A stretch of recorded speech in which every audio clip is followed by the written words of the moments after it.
شروع اللہ کا نام لے کر جو بڑا مہربان نہایت رحم والا ہے۔ الف لام میم۔ یہ حکمت کی بھری ہوئی کتاب کی آیتیں ہیں۔ نیکوکاروں کے لیے ہدایت اور رحمت ہے، جو نماز کی پابندی کرتے اور زکوٰۃ دیتے اور آخرت کا یقین رکھتے ہیں۔ یہی اپنے پروردگار کی طرف سے ہدایت پر ہیں اور یہی نجات پانے والے ہیں۔ اور لوگوں میں بعض ایسا ہے جو بیہودہ حقائقیں خریدتا ہے تاکہ لوگوں کو بے سمجھے خدا کے رستے سے گمراہ کرے اور اس سے استہزاء کرے۔ یہی لوگ ہیں جن کو ذلیل کرنے والا عذاب ہوگا۔ اور جب اس کو ہماری آیتیں سنائی جاتی ہیں تو اکڑ کر منہ پھیر لیتا ہے، گویا ان کو سنا ہی نہیں، جیسے ان کے کانوں میں ثقل ہے۔ تو اس کو درد دینے والے عذاب کی خوشخبری سنا دو۔ جو لوگ ایمان لائے اور نیک کام کرتے رہے ان کے لیے نعمت کے باغ ہیں، ہمیشہ ان میں رہیں گے۔ خدا کا وعدہ سچا ہے اور وہ غالب حکمت والا ہے۔ اسی نے آسمانوں کو ستونوں کے بغیر پیدا کیا، جیسا کہ تم دیکھتے ہو، اور زمین پر پہاڑ بنا کر رکھ دیے تاکہ تم کو ہلا نہ دے، اور اس میں ہر طرح کے جانور پھیلا دیے۔ اور ہم نے ہی آسمان سے پانی نازل کیا، پھر اس میں ہر قسم کی نفیس چیزیں اگائیں۔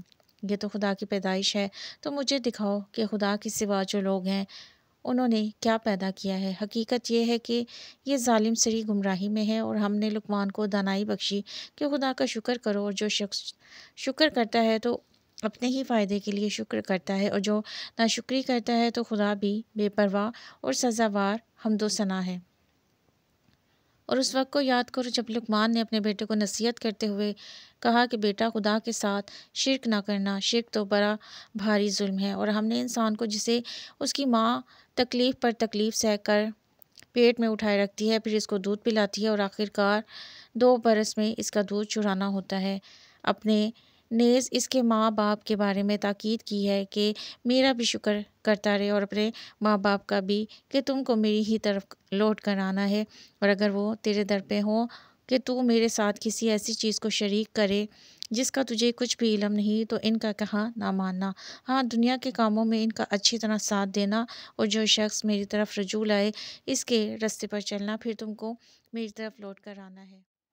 تو جو کام تم کرتے رہے میں سب سے تم کو آگاہ کروں گا۔ لقمان نے یہ بھی کہا کہ بیٹا، اگر کوئی عمل بالفرض رائے کے دانے کے برابر بھی چھوٹا ہو، اور ہو بھی کسی پتھر کے اندر یا آسمانوں میں مخفی ہو یا زمین میں، خدا اس کو قیامت کے دن لاموجود کرے گا۔ کچھ شک نہیں کہ خدا باریک بین اور خبردار ہے۔ بیٹا، نماز کی پابندی رکھنا اور لوگوں کو اچھے کاموں کے کرنے کا امر اور بری باتوں سے منع کرتے رہنا، اور جو مصیبت تجھ پر واقع ہو اس پر صبر کرنا، بے شک یہ بڑی ہمت کے کام ہے۔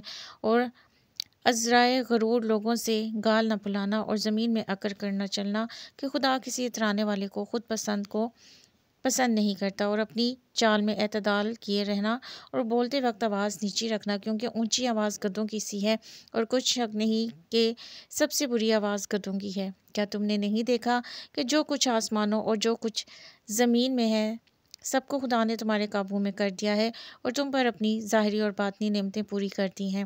اور بعض لوگ ایسے ہیں کہ خدا کے بارے میں جھگڑتے ہیں، نہ علم رکھتے ہیں اور نہ ہدایت اور نہ کتاب روشن۔ اور جب ان سے کہا جاتا ہے کہ جو کتاب خدا نے نازل فرمائی ہے اس کی پیروی کرو، تو کہتے ہیں ہم تو اسی کی پیروی کریں گے جس پر اپنے باپ دادا کو پایا۔ بھلا اگرچہ شیطان ان کو دوزخ کے عذاب کی طرف بلاتا ہو تب بھی۔ اور جو شخص اپنے تئیں خدا کا فرما بردار کرتے اور نیکوکار بھی ہو، تو اس نے مضبوط دستاویز ہاتھ میں لے لی، اور سب کاموں کا انجام خدا ہی کی طرف ہے۔ اور جو کفر کرے تو اس کا کفر تمہیں غمناک نہ کر دے، ان کو ہماری طرف لوٹ کر آنا ہے، پھر جو کام وہ کیا کرتے تھے ہم ان کو جتا دیں گے۔ بے شک خدا دلوں کی باتوں سے واقف ہے۔ ہم ان کو تھوڑا سا فائدہ پہنچائیں گے، پھر عذاب شدید کی طرف مجبور کر کے لے جائیں گے۔ اور اگر تم ان سے پوچھو کہ آسمانوں اور زمین کو کس نے پیدا کیا، تو بول اٹھیں گے کہ خدا نے۔ کہہ دو کہ خدا کا شکر ہے، لیکن ان میں اکثر سمجھ نہیں رکھتے۔ اور جو کچھ آسمانوں اور زمین میں ہے سب خدا ہی کا ہے، بے شک خدا بے پرواہ اور سزاوار حمد و ثنا ہے۔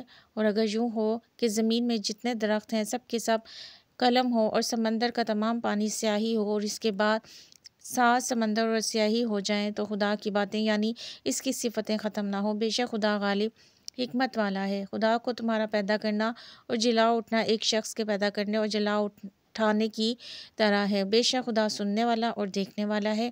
کیا تم نے نہیں دیکھا کہ خدا ہی رات کو دن میں داخل کرتا ہے اور اسی نے سورج اور چاند کو تمہارے زیر فرمان کر رکھا ہے۔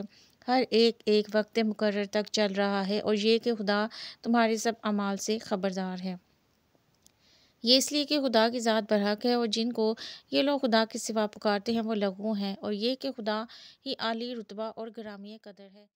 کیا تم نے نہیں دیکھا کہ خدا ہی کی مہربانی سے کشتیاں دریا میں چلتی ہیں تاکہ وہ تم کو اپنی کچھ نشانیاں دکھائے؟ بے شک اس میں ہر صبر کرنے والے اور شکر کرنے والے کے لیے نشانیاں ہیں۔ اور جب ان پر دریا کی لہریں سائبانوں کی طرح چھا جاتی ہیں تو خدا کو پکارنے اور خالص اس کی عبادت کرنے لگتے ہیں۔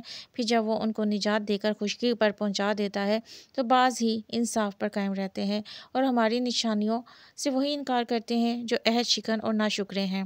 لوگوں، اپنے پروردگار سے ڈرو اور اس دن کا خوف کرو کہ نہ تو باپ اپنے بیٹے کے کچھ کام آئے اور نہ بیٹا باپ کے کچھ کام آ سکے۔ بے شک خدا کا وعدہ سچا ہے، پس دنیا کی زندگی تم کو دھوکے میں نہ ڈال دے، اور نہ فریب دینے والا شیطان تمہیں خدا کے بارے میں کسی طرح کا فریب دے۔ خدا ہی کو قیامت کا علم ہے، اور وہی مینا برساتا ہے، اور وہی حاملہ کے پیٹ کی چیزوں کو جانتا ہے کہ نر ہے یا مادہ، اور کوئی شخص نہیں جانتا کہ وہ کل کیا کام کرے گا، اور کوئی متنفس نہیں جانتا کہ کس سرزمین میں اسے موت آئے گی۔ بے شک خدا ہی جاننے والا اور خبردار ہے۔